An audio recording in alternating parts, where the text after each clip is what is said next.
From a war heroine unyielding in the face of torture, to a stalwart advocator for the welfare of the needy, Elizabeth Choy was a woman who helped shape Singapore's history. Born in Kudat, Sabah in November 1910 as Yong Su Moy, she took on the name Elizabeth before coming to Singapore to pursue higher education.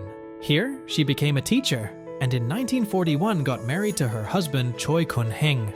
During the Japanese occupation of Singapore, Mrs. Choy and her husband ran a canteen and secretly delivered food, money, medicine, letters, and radio parts to British prisoners of war at Changi Prison.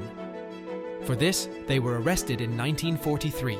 Mrs. Choy was subjected to severe beatings and electrical shocks. She was only released after 6.5 months. When the Japanese surrendered in Singapore in 1945, Mrs. Choy was hailed as a war heroine.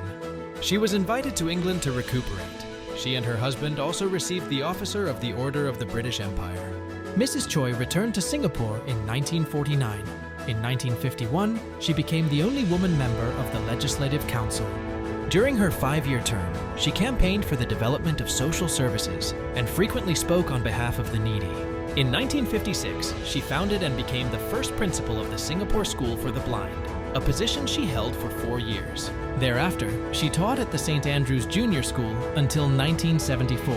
After her retirement, Mrs. Choy continued her social work into her 90s. She died in 2006 at age 95.